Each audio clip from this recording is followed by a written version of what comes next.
Yes, welcome. This is F a Rap Critic. I'm your boy Malik 16, and no, I still can't break dance or electric boogie, but we here. This is a Harlem situation. Uh, I couldn't decide whether to wear pink or purple, so I wore both. And Well, I'm joined by a super special guest, man. This is a crossover collab with your next favorite show, if it's not already your favorite show, in a timely fashion. I'm gonna let the homie introduce himself. Who you be, bro? it's your boy Divine, aka the flyest one, the freshest one, the most confident one. We here, man. What's good, Malik? Yo, this is my boy, man. We in the fire go way, way back. Like I said, this is a super Harlem situation with a splash of North Carolina in there. Yeah. Can you tell the people a little bit about what you do? And who you? Oh man, like he said, man, I have a fashion-based show on YouTube called In a Timely Fashion. I'm a fashion lifestyle content creator. I tell people all the time, if you're looking to just build your confidence up with what you want to wear and wear anything that you want to wear, follow me. Subscribe to your boy. I'm always giving sneaker releases. I'm talking color combos. I'm even talking skincare routines. We here, man. We here. Yeah, man. We started this content creation journey around the same time. Your boy Divine had a head start. And yeah, we'll give you all the information, all the links where you can follow him because he's on multi platforms doing multiple things. He's being modest, like most of my guests always are, but he's got his hands in a lot of bags, one of them being actual bags. Yeah, yeah, yeah, yeah. So, and yeah, man, this is super special because we were raised off of this album. Like, of course, one of the things in that resume you guys come to know, you might not know about Divine because he doesn't promote it as much, but you know, we are rappers, or we were rappers. I don't know. Do you say was, or I say I was a rapper, but it's always in me. So we I'm still an artist. what I can say is we are blog era survivors. Yes, yes. I definitely became that person when I would see like different artists from back then. I'm like, oh yeah, he was on the same page. I was trying to get we are blog era C-listers. yeah. But we still here. We still doing the thing. You might catch some bars every now and then. I just dropped some bars not too long ago. But Oh yeah. I might be working on some. We'll see. We will keep you posted. there you go. I mean, we were in the grind. So there's a line on this album where he talks about how him and his man was really on the grind, splitting chicken sandwiches. It was $1.50. That's me and Devon right there. Oh, for real. That's me and Devon. We record wherever. Nah, for real. Living off of honey buns and dollar menus. So like, Yo, the lifestyle for the fact that we are here and healthy. It's a beautiful thing. and wrote a book about it. That's another Yeah. thing. You giving out a lot. I'm right, saying right. you giving out a lot. We working though. But yes, if you just stumbled on here without really looking at the thumbnail that you clicked on, clearly you are here for one reason and one reason only. We're here to talk about the classic album, Purple Haze by Cameron, which is now 20 years old. And if you have not already, take a moment to like and subscribe to the channel. While you at it, go pop on over to A Timely Fashion, like and subscribe there. And yeah, we're going to jump into it. This is category 1, where we go over the album, the product itself. Quick background on this album. This album was released on December 7th of 2004 under the Rockefeller Def Jam Dipset merger joint venture that was short-lived but produced some of the most classic work of Cameron's career, arguably. And with that said, because this is widely considered a classic, it's why we're talking about it. And even if it wasn't, I think just off the sheer relevance that it holds to the lives of these two Harlemites in front of you, we got to at least dissect it. So with no further ado, we're going to jump into the first dimension. Dimension 1, quality of the production. Who we got on the beats here, Devon?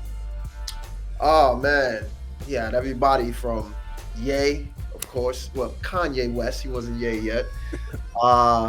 Heat makers like just from the high samples and things of that nature. I mean, you can correct me if I'm wrong. I feel like this was one of the ones that really helped it transition into that Heatmaker sound. Yeah, the Heatmaker sound is what defined Dipset for like the next 3 years. I think it was like a 3-year run of this, but it was the Blueprint album that really brought this sound back to the mainstream. Heatmakers are just the ones who ran with it. Like by the time Kanye and Just Blaze decided we don't want to keep doing that, Heatmakers is like, don't mind if we do.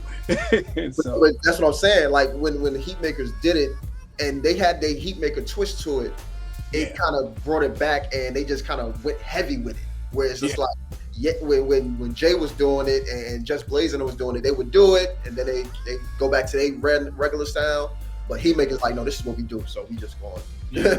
And they really, the Chipmunk voice samples, that became the thing for everything. And that the fact they were willing to dabble into reggae and other genres of music and speed up, right? Rock and roll.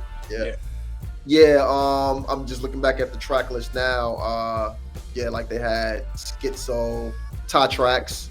He did some joints. Charlemagne, forgot about him. Yeah, Charlemagne did a joint. Pop and Versatile. I don't even know much about them. Stay Getting did Bubble Music. That's one of my favorite beats. Chad Hamilton got some heat under his belt for sure. Bang, he did the Dope Man joint, the West Coast joint. And Self-Service and Music Maestro, legendary Trackster. How we forget Trackster? Amadeus did the Take 'Em to Church. So, gotcha. So you got to count that. So contrary to popular belief, it was not an all Heatmakers project. Like, right. They were given a lot of new names or names that a lot of folk were unfamiliar with a shot, as long as the beat kind of fit into that mold of what the feel was. Even though there's a couple beats on here that deviate from that feel. Like I remember Shake was like, oh, this is kind of more like futuristic and clubby than the rest of the album. Like the rest of the album really leans on either real dramatic cinematic stuff like Leave Me Alone Part 2 or vocal sample stuff. You know, I thought I mean Shake was still Chipmunk, you know, you know what I'm saying? So it still had that same vibe. That's a good point. That's a great point actually. So it never felt like it just came out of nowhere. Right. It was like, oh, okay. You started seeing Dipset play with some of the futuristic beats in this era. Right. They're trying to show you they can do that and they can do the traditional Chipmunk sound too. So I think another reason you might get some of these names that we're unfamiliar with is that some of these beats had to be remade because of sample clearance, right? Yes. You think about Get 'Em Girls. The original used that classic operatic song from what is it, The Omen? Yeah, I think so. Yeah. So quick little story about that. When I heard that, first of all, that was the only opera classical song I knew at that time because I knew it because I'm a big Michael Jackson fan. And when the History DVD came out, that was the intro, and they did like a compilation of just him dancing and all that. So when I heard Cam sample that, I was like, oh no, one of my favorite artists would do this. Okay, this makes sense. And it was like a trap beat before trap, right? It's just like, right after trap became a thing, or before we were titling a whole genre that. It's just like, oh, okay. The bass line is crazy on that. It's just this boof kind of feel underneath it, and the drums are just constant. So, but it's funny that you say that. It kind of have that trap feel. You know, there's a little argument going on where Arsonist from Heatmakers said that he started trap. Ooh, no. Yeah. There's actually a clip of him talking about it in the interview. I seen it literally probably like 2 weeks ago, and he said, you know, I credit myself for pretty much helping start trap music. And he was like, the 808s. He said, I was doing that first. I said, I feel like a lot of the southern contingent would be like, okay, but you got that from southern producers. So I would love to hear what y'all have to say in the comments about Arsonist's perspective on trap. Now, contributing, I can totally see that, but that's a hot take, brother. That is a hot take. But yeah, I think because of that, it loses some of its original oomph, right? Everybody, like you said, that was the only operatic song you knew for a long time. Same here. I think in mainstream culture, that song, the original song, is synonymous with the devil, right? Right. Whether it was Rosemary's Baby or The Omen, to use that, to use that and pair it with this hip hop sound was genius. And because of that, to be reworked to having, I'm guessing they had live singers come in and do the killer, killer cam, right? Yeah, It lost something, but it kept the same effect, but it lost some of that oomph. Right. Same thing with Killer Cam, right? Killer Cam originally, I think, was sampled from an East African song, and they couldn't get the clearance, so they had to change it. And I think they hired singers to come in and actually say, "Killer Cam, Killer Cam, come." Yeah. But do you remember the reaction when that song dropped and everybody was like, "Yo, this dude is a fool. He's really rapping." And again, just going back to that time, I was I'm a big Dipset fan, so all of the Dipset mixtapes would sprinkle little singles, and that the original Get 'Em Girls with the opera, and then original Killer Cam. Right. So that was up there. So when it came out on the album, we was just like, because I had already knew the song, so I'm singing along with it. But when I heard it, I was like, oh, he's actually saying Killer Cam. Right. Me and my boys, we always just wilding like, oh yeah, he did that. He did that. So that one didn't lose its effect as much because the original sample we're not as familiar with. Because sometimes you hire another producer to retweak it since you can't do the sample and you have to have these other elements. So that might be part of it. There's samples on here. There's obvious samples. The award-winning 80s show, Hill Street Blues, gets sampled for Harlem Streets. And then the notorious classic by Cyndi Lauper, Girls Just Want to Have Fun, gets sampled for Girls. Charlamagne, not to be confused with Charlamagne the God on the radio, the media personality. This is Charlamagne, the producer, hits you with that futuristic sound. He throws his name out there, so he shows him big love. He's like, Charlamagne, let's go. or somewhere in there, he shouts it out. And to be shouted out by Cam is usually a good look, because Cam won't do it if he don't care to. Right. On one of the Kanye beats, he actually says, Kanye, you owe me on it. Is it Dipset Forever or Down and Out? Forever. Yeah, Dipset Forever. Yeah. He's like, Kanye, you owe me. I believe, I might be mixing up the story, but I think Down and Out was a free beat from Kanye because of the HOV situation. Makes and sense. I think that's how he ended up getting Down and Out, because HOV was originally for Cam. When Cam actually was about to buy the beat, they had already permitted, Hove rapped on it and permitted it like that night. And Cam was like, what the fuck? So speaking of mixtape versions of songs, do you remember the original Down and Out before Selena Johnson's vocals on it? Yes. Yes.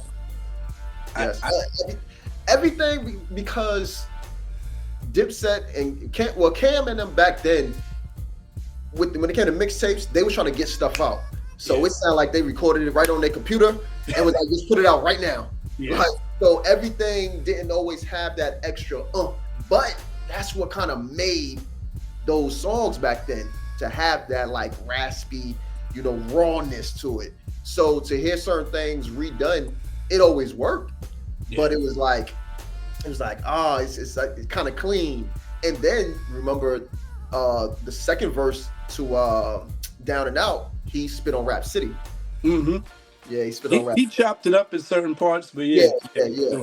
I feel like Selena Johnson either wasn't on the original or she changed the way she sang it by the time it dropped. Sort of like the All Falls Down, because she sounded just a little heavier with her vocals on it. But we'll talk about that in the features. It's interesting what you mentioned about Arsonist with the 808s, because the 808s, they use like a real hollow version of it all throughout this album. All the producers, for the most part, it's like tin pan 808s. They're like, they want you to hear it. Like the sticks are like right in your ears, like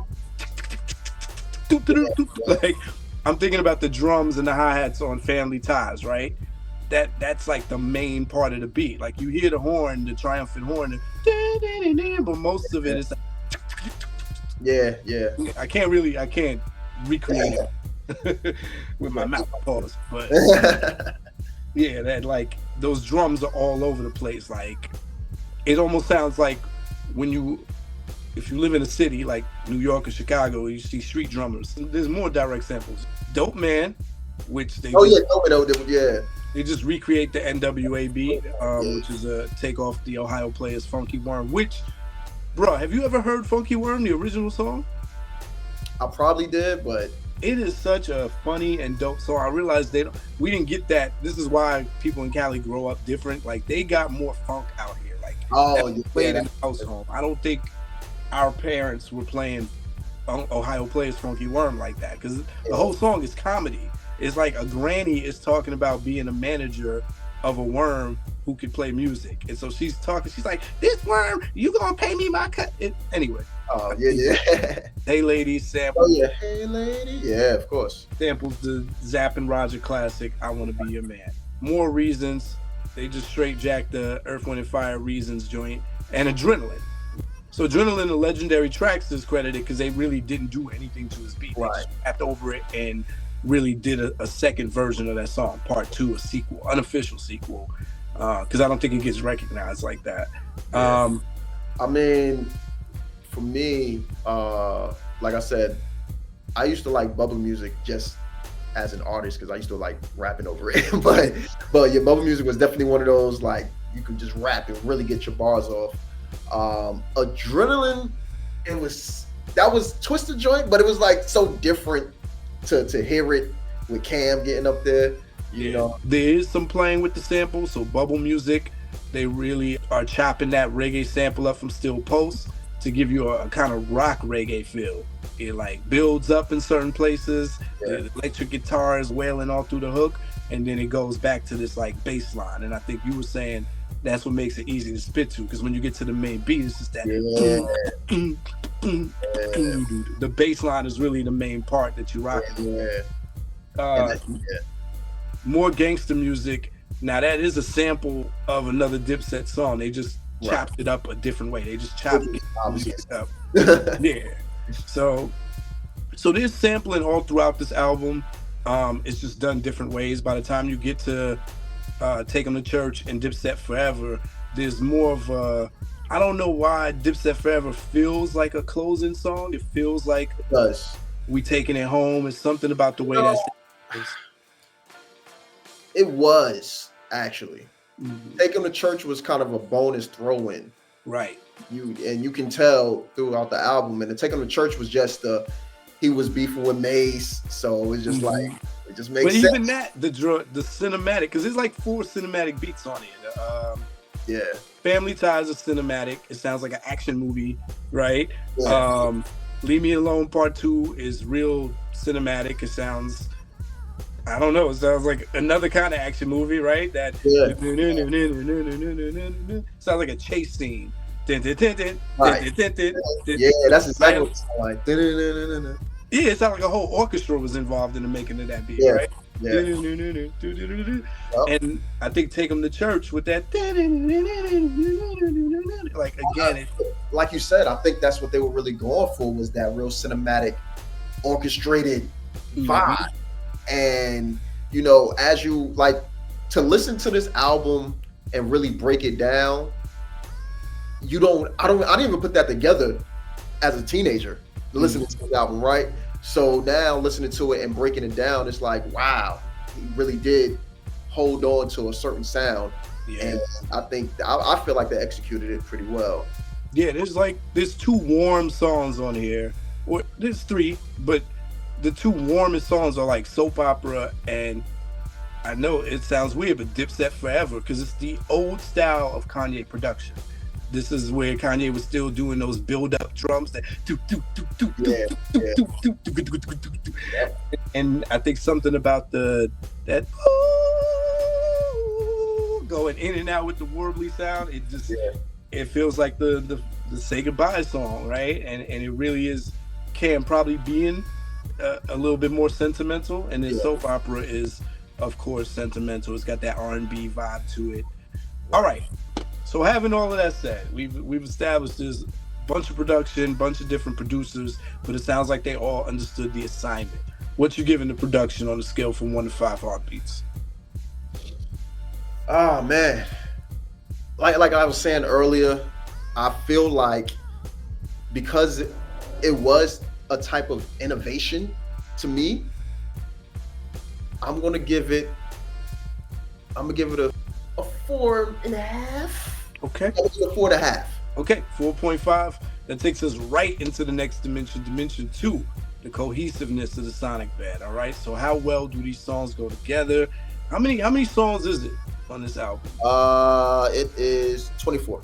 24 songs, right? We know not all of those are songs. So you can average it down to maybe like 22, 21.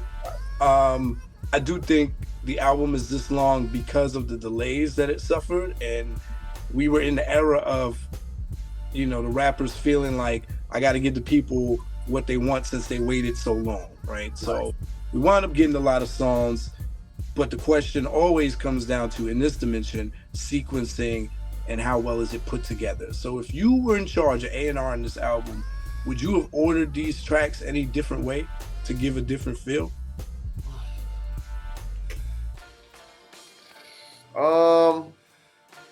I feel like the very first half of the album I loved. I felt like that all fell into place. It got you hype. It got you it from the very intro skit. It built it up, and then it got into the more gangster music. Got you hyped. Then it kept going. Then Girls. I see why they put Girls where they put it at, because that was kind of like the switch over. But also, I just feel like that transition of having Girls there, I probably wouldn't have put it there. I might have put it a little further down in the album, like a little further in the back. But I get it, because that was an actual single, and back then when it came to albums, you want to get to the single. You know what I'm saying? You don't want to put the single too far in the back of the track list, but because I guess that was a single, they had it at track 10. Which is cool, because I think one thing that they want to establish here is that they're not stuck in just doing the soulful chipmunk stuff, right? So there's a third element. They play with the electro type of beats, like the shake it, and even though Girls is a Cyndi Lauper sample, they do like an electro version of it, right? Beat it. Yeah. So they want to show that early on, like, hey, we're going to go a little bit of everywhere. So I do think, had you had those two too close together, then it would have been like, all right, you really took me out my zone. So it's like, let me take you out your zone early, because I'm going to take you out your zone again later, right? Right. I didn't think about that. As you're saying that, they did shake what I said to do with Girls. The album. So you broke that down perfectly. You had to separate it, because if you'd have had that all together, it's like, oh, I'm not even going to listen to the rest of this album. You know what I'm saying? Just like I wouldn't have wanted to hear Soap Opera right next to More Reasons. You don't put two soft songs next to each other. So he broke it up with Bubble Music. Right. And Bubble Music comes probably at the perfect time in the album. There's no other beat on the album that sounds like it. It's that reggae and rock, and it's up tempo, and it's right in the middle to wake you up. So it makes sense. And we already talked about how Dipset Forever sounds like the perfect ending song. I couldn't think of any other song from the album that ended. Maybe Family Ties, right? Because the way he ends it with what he's saying kind of ends. And it's a dramatic enough song. That could have been the last one, but Dipset Forever just worked. Yeah, Dipset Forever is like I'm reading the credits. Right. End of a movie.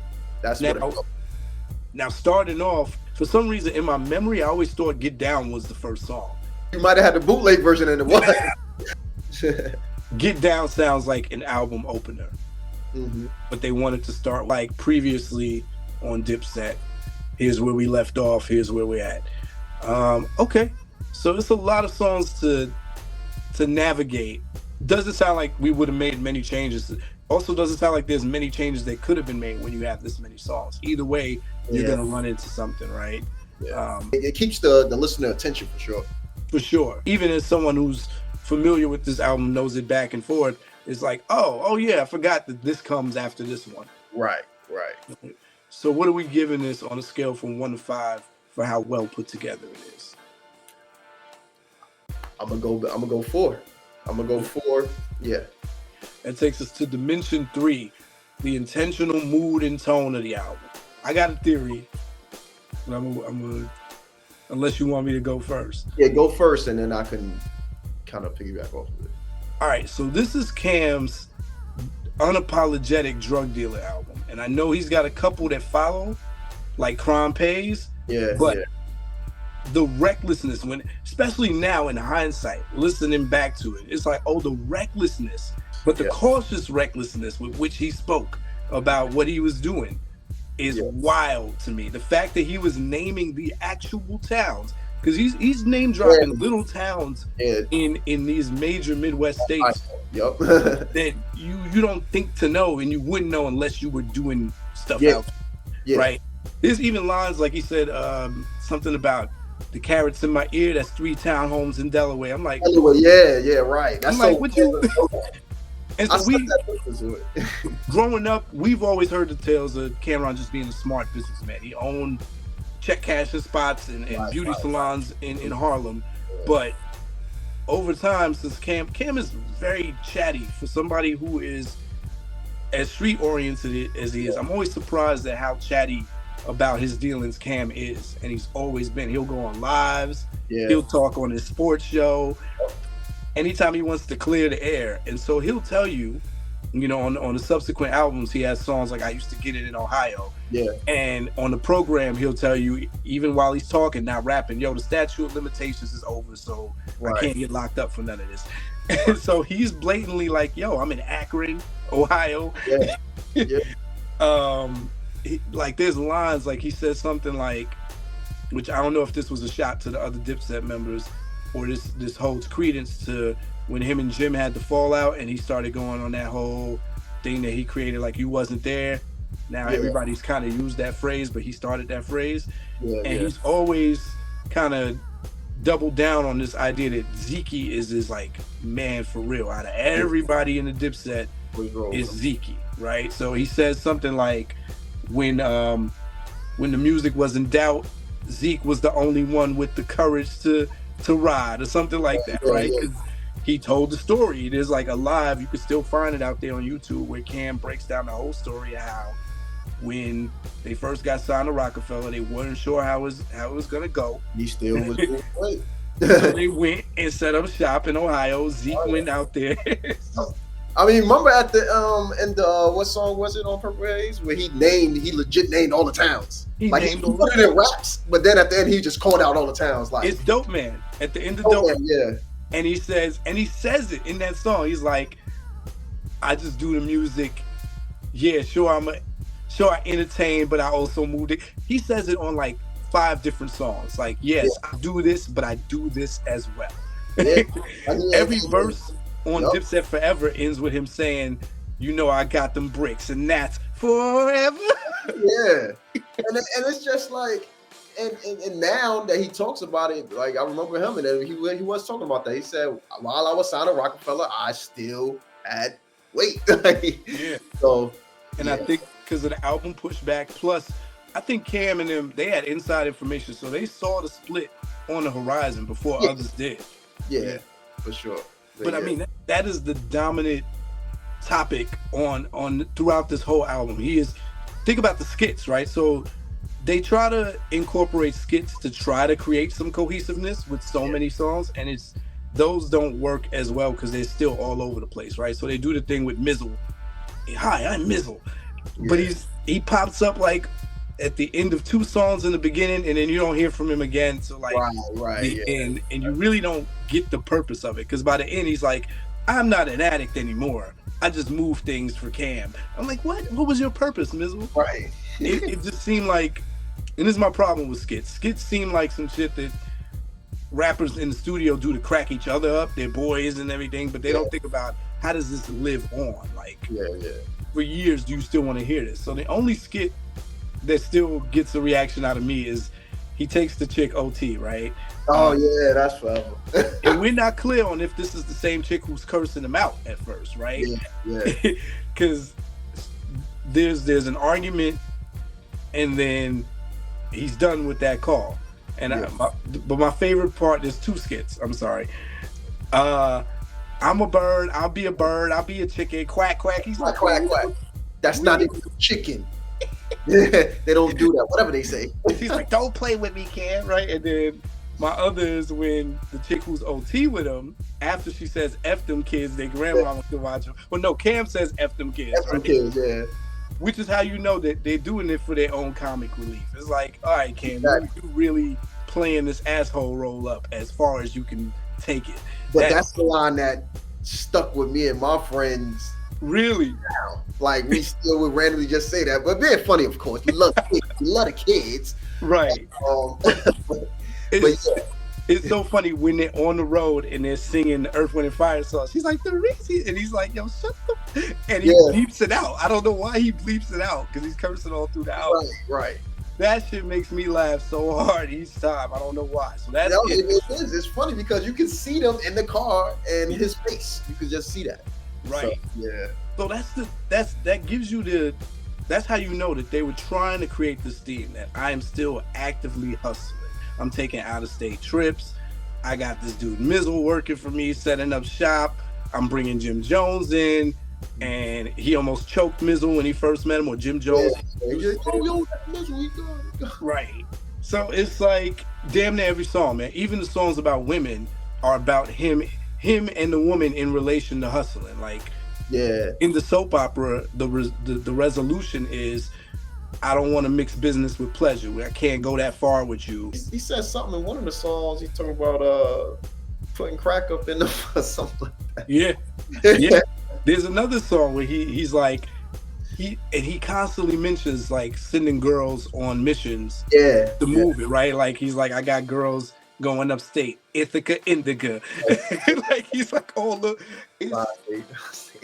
there's no breaks here to talk about anything but the way. By the time you get to take him to church, it's like this open letter to Mace, and he's like, you know me, I'm still rapping, but I still do this. I got my hands in a couple pies.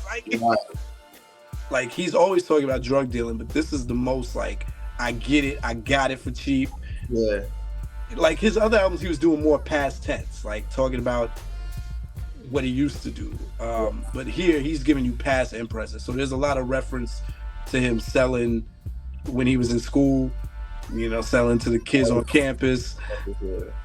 But then even in Ohio, he talked about how he was on Ohio State campus. Exactly. So I think, I don't know if that's debatable. I'd love to see if anybody gets any other theme there. Of course, there's the other... Right on the head. The other idea that he's trying to set up the Dips and drill it in your head. The Dipset is a family. This is probably the last year that you see them this close, right? Everything on this album was Freaky, Jones, Santana. What he say? He said, "F you R&B niggas, Zeke on the hooks." And then that Jaheim. And then that Jaheim. I'm glad you caught that. Yo, Cam is hilarious. But I mean, he made good on it because Freaky Zeke is definitely singing the "Hey Ladies." He's really trying to promote them. Santana's up next. He says that a bunch of times. Jimmy, we got you out of 5H. Like, it's Dipset. That's the only secondary theme here. What you giving this for how well they set an intentional mood and tone on this album? 4.5. 4.5. That's exactly what it was. That's everything that you said. That's what you're gonna get from the album. Unfortunately, I think Cam got stuck in this mode for the rest of his career. I don't think he ever left this mode, but this was the beginning, like, of him like caring more about his hustler tales than his rap tales. All right. So that takes us to Dementia 4, the song distinction versus the repetition of words and sounds. So the way we look at this is how repetitive and redundant do the beats get on here, and how repetitive and redundant do the words get. So let's talk about the beats first.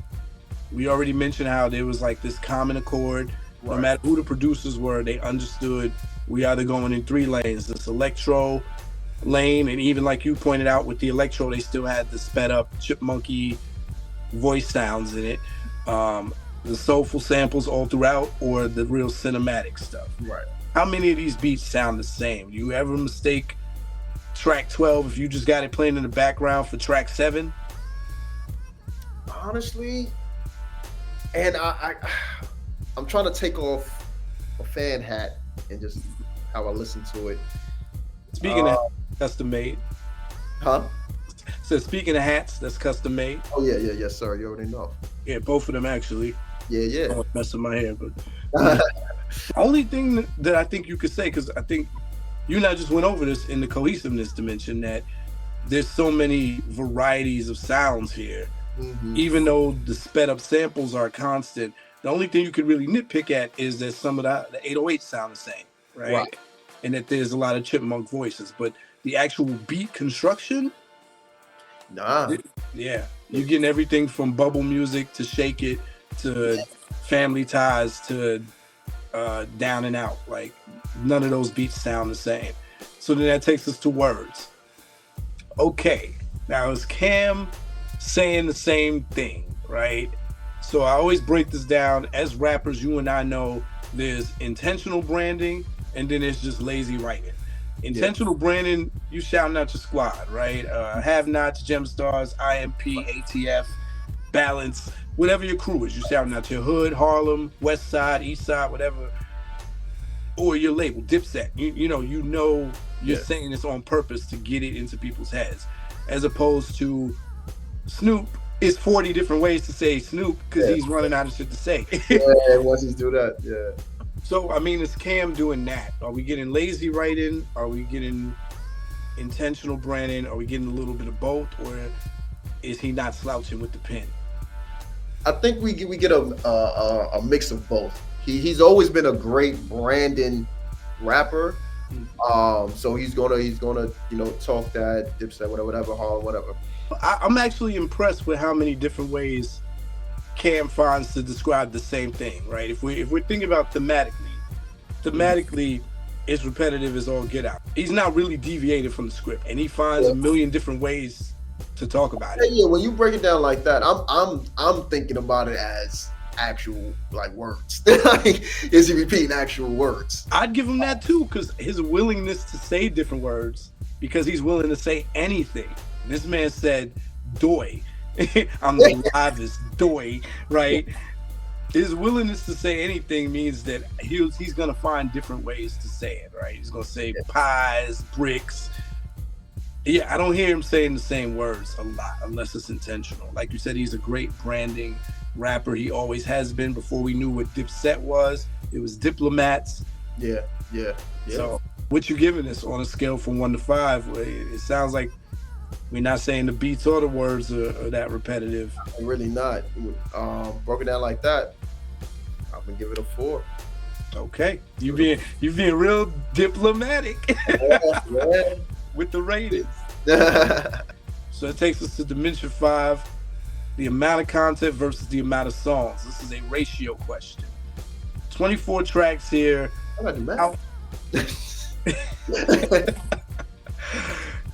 The idea, most hip hop classics, the golden number for hip hop classics is usually 12 or 14. Really in that special place if you can get a 10-song album like Illmatic or Thriller. That's really the magic number, but you're pretty good if it's 12 or 14. Anything beyond that, you run the risk of having a lot of filler. We established already that Cam is not talking about a lot. So if you're gonna have that many songs and not that much content, the idea is you're probably thinking that's a takeaway. It's probably going to weigh negatively on you. What do you think? I'm gonna have to agree with you again. I think to have 20 odd tracks of the same stuff, it's like, as a fan, I'm gonna listen to it because I love the way he just talks that talk. But to somebody that's just getting introduced to him, they may cut it off after 10, 11 tracks or whatever, if they even give it that much. So to give it that classic, like classic, you know what? It's hard to do that.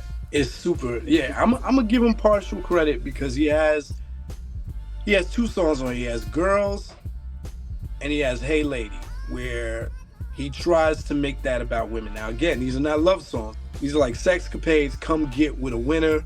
He still finds a way to like weave some drug talk in there, but it is mostly dominantly about come get with me. Let me take a break from, talking about going out of state to talk about how I grab these girls. And then mostly about stealing these women from other dudes, which is where you get the Rude Boy skit from. Another skit which sounds like it's just to entertain him and his crew, right? That went on hella long. Yeah. So he's got that. There's some attempts at talking about stuff, but and then More Reasons sounds like he's trying to give you a little background about his life. He sets it up in the skit by like, let me tell you a story, right? Right. It's still a hustling story, but he's trying to tell you this is like him from his young hustling days. Yeah. Get Down sounds like he's trying to tell the story of his come up to, like, hey, these are all my peoples that were loyal. They were with me, sun or rain, when I had that stomach pain. Right. That's how you're getting it from Cam Pause. In the different songs, he'll tell you different things about his life. Like, oh, this is about a girl I used to date while I was hustling. This is how I was hustling on campus. This is what I wanted when I was younger. But no full song about those things. Yeah. So I think, and I'm getting in rapper brain now, right? Mm-hmm. I think breaking down this album, it sounds like as if he had a bunch of his street records sitting there ready to go. And he's like, wait, I'm Cam. I don't think with this album, he sat down and was like, these tracks are strictly for the album. Like, I think he just had a bunch of tracks laying around and he was like, all right, this can go. Let's pull this in. And I think that's why it's such it's a longer album, right? Because he's like, no, I really want this on the album. He didn't care about what it sound like or whatever. I mean, he cared obviously because, the secrets or whatever. But I don't think he cared that as far as like the effect of it after, like, if people gonna listen to it all, he didn't care. I just wanted to get this song out here right now. And some of them songs he might have been sitting on for Mallow. As an artist, you have a song that you really want to put out, and you've been sitting on it for like 3 or 4 years. It's like I just got to put it. Here's my chance. Yep. I think you hit it on the nose, and we'll talk about that in Dimension 8. We'll go more. I'm glad you said it. That's what Cam is doing. You're not getting one autobiographical song or one commentary song. He's just throwing it in his braggadocio. Right. Anyway, what you giving this for content? 24-track album, not any real clear songs about things except for the 2 girl songs. I'll give it I want to give it a 3, but I feel like 3 is like it's on the other end of the half, so I feel like it's not on the other end.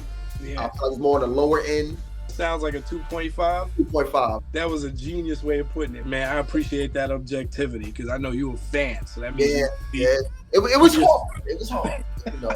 We still rock. Pause. Yeah. Dimension 6, the features. Who we got on this album? All right, so we got Jewels. Mm-hmm. We got Opera Steve. We got Kanye and Selena Johnson. Mona Lisa. I was trying to figure out, is that Mona Lisa from the 90s? Like, I think they, I guess they counting as a sample. I don't know. They gave them credit. It must be someone else who named themselves Mona Lisa because a lot of people don't know about Mona Lisa, R&B diva from the 90s. Shout out to Mona Lisa. I don't think it's the same one. Can't be wasting my time, Mona Lisa. Yeah. Jaheim, Jim Jones, Nicole Ray, even though they call her Lady Ray. Yeah. Psychodrama, Twister, Freaky, Freaky Zeke. Oh, JR introduction, JR Light. And Uncasa. I think it was pretty genius, the placement. Like, by the time you get to the end of the album, you realize, oh, He does not want any group songs. They just put out a double Right. group album. Their mixtapes are all over the streets. Jones is coming out with his album this same year. Joel's already dropped his first, about to drop his second. Let's just hear us in different flavors. So Joel's at the beginning of the album, Jim in the middle, Freaky at the end, and like you said, the introduction of JR, who is a rapper that Divine is way more of a fan of than I am. But JR always sounded like Diet Cam Light with the flow. Yeah. But to JR's credit, JR sounds like Cam if Cam never lost his hunger to still spit. Right. That's what I was about to say. I feel like JR sound like I care more about my lines and bars and versus what type of content I'm putting out there is more about how many oohs and ahs I can get in my verse. That's what he was doing. He was just hungry. And this is around the time where Cam said the famous line on, I believe it was Hot 97. He's like, I don't even be rhyming like that. I only rhyme because I'm nice. Yeah. I only still do it because I'm nice. Yeah. and so, fun fact, and the song Shake with JR, originally JR has a longer verse. And he put it on his mixtape. I believe it. Yeah, because even when you listen to it, you can tell it was cut off. And then when you get an extended version of it, it's like, oh, okay. Like he went on for like another 20 bars or something like that. It makes sense because it sounds like the beginning 8 bars were like warm-up bars. Like he wasn't really dropping his lines, right? Jewels gets a whole 2 verses on More Gangsta Music because it's just like the it's just like the original Gangsta Music was his song. Yeah. Cam starts it off the same way he starts off the original, right? I'm on the west side of Chicago, but then he switches it up.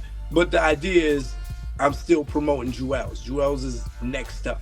Like Jim is my man. He's cool if y'all like him, if y'all like his album. Yeah. And Certified Gangsters was the lead single of Jim's album. So it's like, oh, let's continue to tap into this West Coast, this old school Eazy-E feeling. Y'all like that? Let's do another NWA sample, right? One thing I give props to all the guests on this album. As much as they sample beats, they do not sample hooks. They really wanted to have their own melodies and style. Because for Jim to do that, we ride on that east side. Yeah. Instead of them just going, dope man, like the original, I thought that was interesting. I thought it was interesting, whatever Zeke was singing on Hey Lady, right? I see that look in your eyes. Yeah. Nicole's whole melody on Family Ties, like, there's a whole verse she was singing, right? We in this zone. Shout out to Nicole Ray, man. She makes that song. That's a whole another story because I thought she was up next in Rockefeller. Me too. Yo, I was so mad because I think right after this album dropped, or 2 years after, they did another single, that Do Your Thing. That Do Your Thing, Do Your Thing. Yeah. I was waiting for that to appear on some album, and I don't think it did. But but yeah, like there's originality with the hooks. I think Jaheim, I usually do not have a high tolerance for Jaheim singing. It worked well here. Again, he didn't try to do Earth, Wind, and Fire Part 2. He did his own melody. With the dips, we hit the road. Yeah. I first off, shout out to Jaheim. I have to give him a shout out. Okay. Like Jaheim will catch a stray in every type of way. Like any talk coming about Jaheim, he's gonna catch a stray. Yeah. But he'll shout out to him. But I get it though. I get it. Yo, it's More Reasons is my favorite song on the album. Like, and a lot of it has to do with the soulfulness that Jaheim adds to it. Like I like that Cam was being heartfelt on it, but it's those decisions. Like I did not want to hear Jaheim saying the reasons why we're here. Like he went another direction. He goes, ooh, that's just it's fine. Nah, they definitely hit that. And like you said, it's hard to do such a popular sample and not do that hook or recreate it. But I think also Cam probably knew trying to reword the actual original, it was gonna come across gimmicky and corny. Right. So why not just do your whole own thing? Because you remember back then, that was around the time when they would switch up hooks and make them gangster. Yeah. Like kids are doing now in drill rap. Yes. Like they was doing that, like that was a thing then. So yeah, who knows? Somebody probably when they presented that, they probably with the Cam was just like the reasons that we sell. Yeah. And he's like, nah, that ain't it. That ain't it. Twisted and Psychodrama, speaking of recreation, so they perfectly recreate their verses from the original Adrenaline Rush, which is it's a Chicago classic, like one of the, it's a hip hop classic, honestly. Yeah. How do you feel Cam did on that? So I always hated how he started his verse off, but I also always like bounce flow Cam. So once he got into that bag, I'm like, all right, I rock with this. But he, in the very beginning, he did his Cam shit, like, you know. It almost felt like he did slower than usual because, so it's funny that I didn't know you felt this way about it, because that's something that, you know, back in our rap days, you would do. Like, if I rap fast, you're going to purposely not rap fast to stand out. Vice versa, right? And I think that's what Cam was doing. It almost reminds me of like Tupac on the Bone Thug song. Like, Pac rapped extra slow. Oh, yeah. So Cam came in real slow because he comes right. He follows Twista. It's like, how can you follow Twista, right? And I'm really surprised they let Cam touch that classic. But this is around that era where Cam was touching all the classics. They remade I'm Bout It. I'm Bout It. Yep. So, I think it was one of those things because, you know, Cam was one of those like first rappers that was going to every region of the country and just grabbing up their legends. You know what I'm saying? And he was just known for that. So to even have this up there, it's like, oh. And at the time, you know, I was a fan of Twista, just, you know, how he spit. So to have that just kind of come, it really just kind of came out of nowhere too, because you didn't expect that to be on this type of album or whatever. So I enjoyed that feature. This feature, it probably, I don't know, Cam over that beat, they probably should have kept this as a Dipset song. Then Cam would have had more of a wow factor to it, because he would have stood out like once he starts doing the bounce flow. Following Twisted and Psychodrama, he sounded pretty sloppy to me. It was just like, Cam, you should have left this alone. And then have two verses on the song. I'm like, Cam, you should have just done one and stepped back and let Twisted do his thing. But, I do like that they I think he says Psychodrama. Yeah. On the, because on the original, I think Young Buck is the name of the rapper on there. I think he says his own ad-libs. He goes Psychodrama. I think on this version, Cam is saying it's Psychodrama. So it's like, okay, that's a good collaboration. Yeah. Maybe you got more insight on this than me. And for the life of me, I could never understand why Uncasa was going at Mace so hard. I'm like, was he even around when Mace was around? It's all about welcome this and welcome that. How we won't welcome you back? You wasn't even welcome. Like, no, you know, Uncasa's he's just I don't want to say soldier. That belittles him. I'm not going to say that, but he was just a faithful Dipset member, and he kind of said it. He's just like, if I'm riding with Cam, I'm riding with Cam. Like, you go at him, you go at all of us. Okay. And on top of it, he didn't have a song on the album. Right. Well, he said, this is my chance. I'm gonna go hard. Just like on the diplomatic community, his only joint was the intro. So he went crazy. So he's like, oh, I get to show up again? Yeah, let's do it. That makes sense. I appreciate that. So like, no real backstory, just like, it was like Tupac and the Outlaws. It's like, get him. Yeah, and I think I feel like he spoke about that. I think that's what it was. It was just no real beef with him. It's just, I'm riding with Cam. So because he was so passionate. Like, Cam, he made Cam sound so like mature on that, because Cam is like, it's not a diss song. I just want to let you know what's going on. Like, and around that time, like, you know, again, just hearing all the old mixtapes and stuff, everybody was dissing Mace. Cam wasn't even on the track, and they still would. JR got a whole song dissing Mace. Wow. 40 Loud dissing Mace. Like, these are really? Yeah, these are random, and they going in. You know what I'm saying? Yeah, like it was just that era where we riding for our peoples. You look Right. at state property going at Nas, like Right. I mean, so that was just that time where it's like you ride, you loyal to your fam. So That yeah, makes sense. All right. So what we giving the features on a scale from 1 to 5 heartbeats? Because features could either help an album or hurt an album. I have to ask: are we giving this rating off of what the features did, or are we giving a rating that the features made sense? Both, right? So it's a 5 if the features one had no effect at all, or if they really elevated the album. It's anything less than that if the features actually took away. If there was one whack feature on it, it takes away. Okay, okay. Um, I'm gonna give it a 3.5. Wow, got you. Yeah, you could argue having Kanye on there, just doing the hook, just the fact that it was known that it's Kanye's beat, just him talking in the beginning, because Yeah. Kanye was hot as fish grease in Yeah. 2004, was a good look. And to hear Cam tell it, especially since he's going on and diss Kanye every chance he gets, or made him the butt of his punchlines for most of his career, this was a business move. It's like, all right, you hot, I'm gonna use you. Yeah. All right, so that takes us to Dimension 7.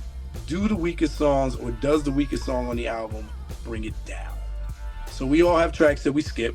It's a 24-track album. This was just begging for that. But there's a difference between having favorites and just having clunkers that you're like, man, I wish this song. Like if you were making a mixtape back in the day, your own burnt CD, yes, kids, Yeah. I said burnt CD, or your own dub tape.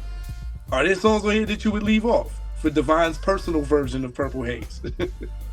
I'm just go through how I normally play it. Okay. Go intro, gangster music. Funny enough, I skip Get Down. Yeah, I skip Get Down. Get Down is one of those mood things. Mm. Then Killer Cam, because I just heard that a bunch. Like I can skip by that. I always play Leaving Me Alone, Down and Out, Harlem Streets, mood thing. Yeah. But I skip that. Girls, I skip. Soap opera.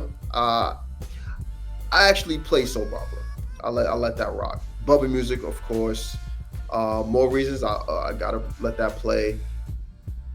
Dope Man, I don't always play. That's a mood thing. Mm-hmm. I can skip Dope Man. I like Family Ties because they actually did an extended version with Dipset up there on a mixtape. Okay. So it kind of brought it more life. Yeah. Adrenaline, I let play. Hey Lady, I can do without. Shake, I let play. Get 'Em Girls, another one. I still let it play, even though that was one of the most played singles off of this. And Dipset Forever, I kind of skipped that. And Take 'Em to Church, I like listening to Take 'Em to Church. Wow. Yeah. Dipset Forever is the best song on the album. It's not my favorite. My favorite is More Reasons, but Dipset Forever is the most focused Cam song. You know, and as an actual musical song, I can't even argue that. You know, when you look at a best song musically, I think Dipset Forever is one of those joints. But so if we were chopping this down to make it fit into that classic scale of 12 to 14 songs, I'm chopping More Gangster Music. It's the most unnecessary song. I don't need to hear part. They did nothing to the beat. Jewels was just spewing filler bars. I'm like, let me just hear the original. So More Gangster Music, especially because I don't think that's a good intro song. That's gone off top. Girls, gone, out of here. Hey Lady, gone, out of here. Get rid of the Rude Boy skit. Get rid of a lot of the skits actually. Just put them at the end of the songs. Do we need Shake though? Yeah, we need Shake. If I'm gonna take off Hey Lady and Girls. Oh, well, you gotta keep Shake. Yeah, you gotta keep Shake. Harlem Streets. It sounds like he was gonna talk about something deep, but because he didn't, it's like Harlem Streets could go. It could be a bonus song after taking them to church or before taking them to church. So yeah, I would. The ones I'm definitely cutting are More Gangsta Music, Hey Lady, and Girls. That's interesting. That's interesting. I agree. I would have kept More Gangster Music only because of what gangster music had did around that time. It just made sure to amplify it. You know what I'm saying? Because I feel like that's why they started off with that, because you're coming off of the success of gangster music. So it's like, boom. Do you think it had that? Do you think it had that effect, or is it just one of those tracks that was just a track? I never heard anybody talk about, oh, part 2 was ill. Yeah, it didn't really hit that way, but I'm listening to it as I'm opening up the plastic, looking through the booklet, and it just comes on. It's like, oh, it's one of those things, because these moments, I'm one of those people. I remember moments when I first opened the CD and how I felt. You know what I'm saying? Like this, I was driving around this time, so I'm listening to Whip. You know what I'm saying? And that's what I was doing. I would save albums to listen to in the Whip. Yes. So yeah, like that was one of those joints when it came on. When it came to Dipset, me, shout out to Keldrick and shout out my cousin Kev. We would always listen to it together. It's like, yo, this came out, let's listen. So hearing More Gangster Music come on like that, it's like, yeah, let's go. You know, so one of those things. So I would keep gangster music. Everything else you said, I would get rid of.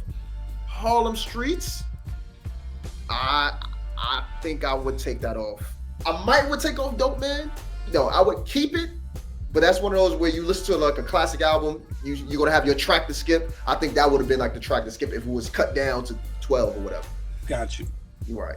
All right. So then, what we giving this album on a scale from 1 to 5 heartbeats on how much the weakest songs take away and bring it down? If it has no effect, then it's a 5. If it actually does chip away at it, then you go lower and lower.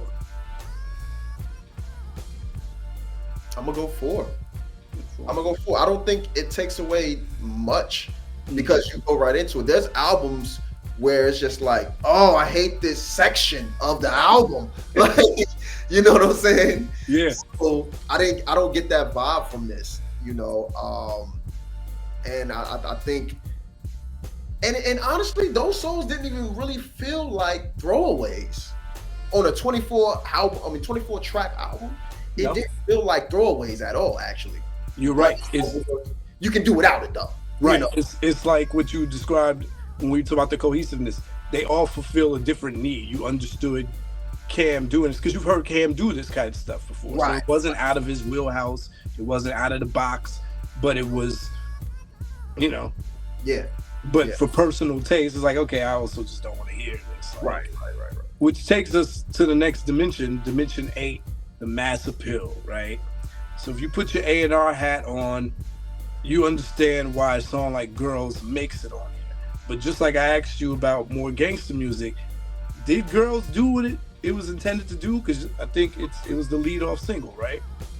Yeah, it was. Thinking back to that time, no. Yeah. No. Down and Out is the most remembered single from the album, not Girls. Well, Get 'Em Girls. Get 'Em Girls, of course. They're street singles. Yeah. And 2004 was an interesting time because in the 90s, it was a precedent. It was understood that you're coming out with 3 videos. Yeah. If your album's good enough. Even if it wasn't, they weren't cutting rappers off if the first 2 singles didn't work. They were letting you get the full 3 on Rap City, you know? And then one of them was going to be your street single with a B-side. And then the other single was the big hit. And then the third is your follow-up. And if you are a mega success, you are lucky enough to get a 4th single. Here, we don't have those patterns as clearly cut in the 2000s. In the early 2000s, it was kind of a lot of rule breaking was going on because you got Chingy and you got all these new players that you didn't know could do these things that weren't being done before. You got ringtones about to become a big thing. You got the West Coast coming back with The Game and 50 Cent with mixtapes. So it's like, what counts? Your street single is now the last mixtape you put out. So like you mentioned, Killer Cam was already out there. Get 'Em Girls was out there. Harlem Streets had been out there. That's an old song. Yeah. And so what is really what grabs the people's attention when this album's about to drop. There were already like 5 songs percolated by then. Yeah. So we don't even really need to work the radio with girls. Right. And if I remember correctly, I don't think girls worked the radio. I think Shake It got more radio play than girls. Girls got video play. Girls was video. Yeah, girls was for the video. Girls was that I'm trying to get on 106 in Park. Right. Like that was his version of trying to do that. But it's like we rather you do a down and out video Right. to see what that looked like on Rap City. Don't Yeah. play girl. Even when girls used to play on Rap City, I'm switching the channel. Yeah, I would get up and get a snack. And it was a split video, right? Family Ties was, you remember that video? They were like at the beach, Yeah. right? Yeah. And I think, you know, as opposed to, like you said, Down and Out being not only the song that thrived during that era, it's the song from Cam's catalog that's kind of lasted the test of time the Yeah. most. Like, they play Old Boy in parties, but that's more of a nostalgia play. And it's just Right. like they only gonna play like the first half of the first verse just to get Yeah. people reaction. Once the beat drops, people are like, okay. But Yeah. Down and Out, they play it through the hooks. I remember me and you being in a Harlem house party and getting hyped when that song came on. And that was years after. So Yeah. I don't know what the third official single was, because like being in New York, they played so many songs off this album. Nah, I don't know the official singles because down in North Cac, they were playing the singles. They was playing Down and Out. They were playing Get 'Em Girls. And They play Shake It down there? no, they didn't really play Shake like that. Yeah. Shake It was a radio song in New York. Oh, see, nah, it wasn't really a radio song down there. That I do remember. And then the Get 'Em Girls and Killer Cam, since it already had a video, because they used to play that video on Uncut, on the Uncut's last year of rotation. It was both of those songs, one video.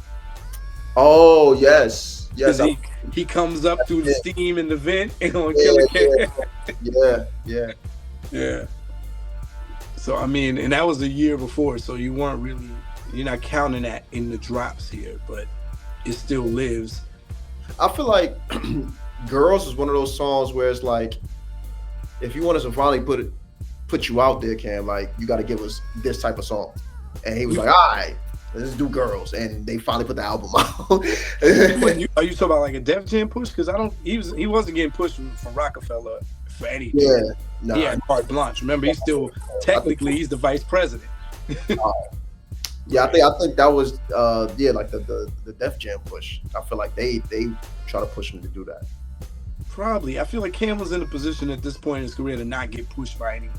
Do what I want. That's true. I think that just might have been arrogance on his part. Like, yeah, we could sample Cyndi Lauper and rap over that. Yeah. I can see that. There was no need for that kind of song in the 2004 era. Like, we were just getting into snap music and trap music. That was what was dominating the airwaves, or soul samples. So you didn't really need this pop sample. Like, it's not the Diddy era anymore. Right. So it felt a little, like you said, who knows how long he was sitting on these songs. Yeah.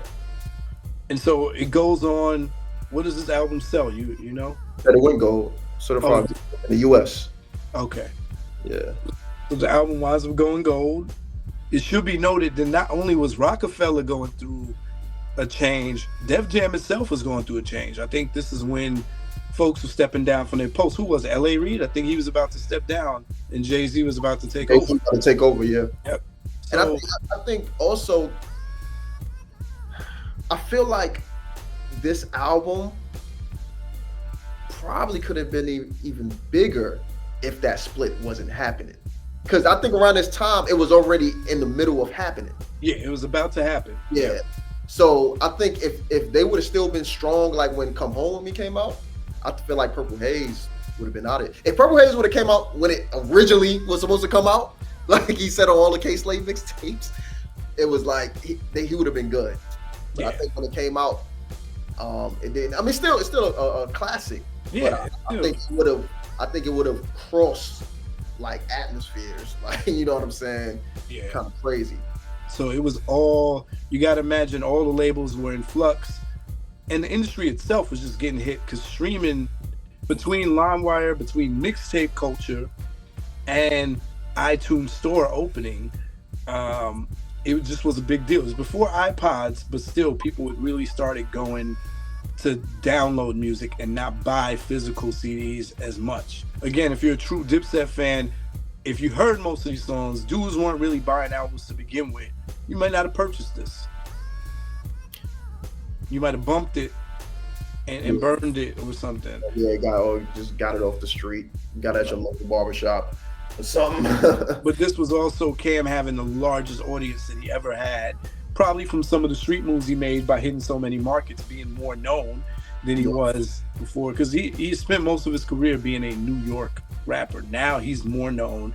He's coming off the fame of another Rockefeller, the first Rockefeller album he dropped, and he's appealing to more markets and he's got a bigger platform. So I do think he's got more white listeners, more female listeners than he ever had before. So, all right, I'm gonna have to put a real big pause before I say this.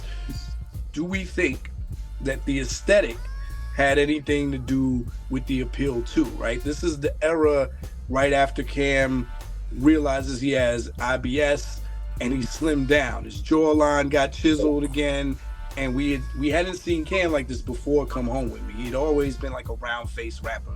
Yeah. And on Purple Haze, he's got a look. I remember in that era, women talking about Cam being attractive. Do we think that that has anything to do with the appeal? Pause. Yeah, pause.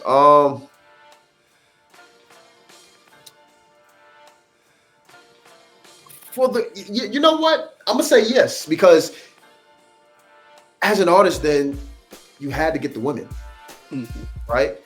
And he had enough of the hood women loving him and the white girls. You know, it's like, oh, the bad boy. Mm-hmm. The entire Dipset, now that I think about it, I remember being perplexed. But in this point in time, the women around me had crushes on, there were different women for each of the members. Like Jim Jones had women who thought that he was super attractive. They just liked that scruffiness. And Jewels was like the young heartthrob. My ex, shout out to Kirsten, another Harlem girl. Yeah. she loved Jewels. So girls I knew, they loved Jewels. So now that I think about it, it would make sense that part of the appeal was that they would the hood boy band. Right. Yeah, wow. That's a good way to put it. There was one for everybody, right? That's how Backstreet worked. Like girls had a crush on different members of Backstreet Boys. So Sorry, Dipset, to compare y'all to that. But. Right. I think that did play. Yeah, that played a part. If he got mass appeal, but nothing about this album says I was trying to get mass appeal, do we still give him credit? I think you have to, right? Because it's still ways that mixed crowds can accept it. And not even just mixed crowds, different regions accepts it. You know what I mean? We can't even just talk race. We just talking regions, because, you know, that was big for, like, if you only known in the Northeast, it's like, you can't go but so far. But he threw some up there for the Midwest. He threw some up there from the West Coast, but not even just for that. He took stuff that were classics amongst that whole region to where they're gonna accept it everywhere. Like NWA was worldwide. Yeah. So you're gonna attract another classic hip hop head that's gonna hear it, and he might be on a porch in Alabama and just like, oh, I remember this NWA song. And he only hear it because his son got the album. You know what I'm saying? So, and then I guess reputation helps, right? The fact that you were respected enough to touch these classics, like you've got the blessing to touch this, and the originals are getting on the track with you. It matters. It holds weight. Again, putting your A&R hat on. If you were releasing these, what would be the other singles? As much as I hate the song, I would have released it as like one of those fun singles, like Hey Lady. I feel like the video would have been fun, and that would have brought like attention, you know what I'm saying? I think Hey Ladies could have worked the same way Hey Ma worked if we had a video, right? If him and Zeke were doing a little dance, the way they had a Hey Ma dance, people would have jokingly latched onto it, and then it would have became a thing to repeat. It's just that sipping on some scissor effect, right? I tell my nephew all the time, in New York, we clowned that song, but we clowned it so much till we started liking it, just like Bad and Bougie. It's a joke at first, like raindrop, drop top. So you joke with your friends, raindrop, drop top, and then before you know it, you were singing it all the time because now it's grown on you. Yeah. So I think it would have been like that. I see that look in your eyes. And you do the little step. So it could have worked, right? It would have added more personality and make you appreciate the song more. Right. More Reasons with Jaheim would have been another Rap City video. I don't think it would have got a lot of radio play, but another like Daydreaming. Daydreaming didn't get radio play like that, but it was a nice video. Yeah. What we giving this on a scale from 1 to 5 from Mass Appeal? Shoot, now after the breakdown of it, I might give it a. No, I'm gonna say 4. I'm gonna say 4 because I feel like this did bring in that mixed crowd more, and I'm only going by what I seen in parties back then. Okay, that takes us to my favorite dimension 9, the 3 I's: impact, innovation, influence. Okay. The impact of this album, I think you already touched on. People were waiting for it. It got delayed. It got pushed back. It got bootlegged. And now this is the album that he wants to give you. I think you hit it on the nose when you're like, 24 tracks is probably because he's like, I got to give the people what they've been waiting for. These songs were on mixtapes, but they don't have an album home. Might as well make proper money off of them. Right. He wasn't thinking about this as this like designed project. It's like, let me give 24 tracks that I can get paid from that the people want to hear. It delivered. It's a 4th quarter release, meaning that the whole industry had faith in it. That's usually when they drop their big guns. And I remember waiting for it because I remember I bought this and the Games album at the same time. Wow. Yeah. On CD. Wow, CDs, y'all. CDs. But compact disc. I never thought there'd be a time where CDs sound old to people because I remember I buying tapes and people were like, what? So anyway. It was definitely an impact there. Like I said, I feel like we were waiting for this for about 2 years. It seemed like the success of Come Home With Me, I believe that was what that was a platinum, his platinum record. So that just went crazy. And at this point, they were the other ones running the mixtape game in the street. I think Lil Wayne was on the come up with his mixtape, like being a mixtape leader, but it was G Unit and Dipset. Yeah, exactly. So they kept their faces in front of everybody. Right. So yeah, I think innovation. Was there anything innovative brought to the industry from this album? I mean, I think going back to the whole beats, the 808s, I think that played a big part. Bringing back that chipmunk sound. As far as like anything else, man, I mean, not from this album, but Cam was going to the different regions, grabbing up people. I think that kind of started around him. This was the Cam album where that was cemented. I know they started it more on their mixtapes, but this was the first album from that mixtape era where it was like, okay, I'm established in all these markets now. People know me. I've been co-signed by your favorite rappers in these markets. Also, like I mentioned, this is kind of the lane or the mode that Cam, how some actors get typecast after a certain role. Cam hasn't come out of this mode that he created for himself. This is the computer's puting Cam. Yeah.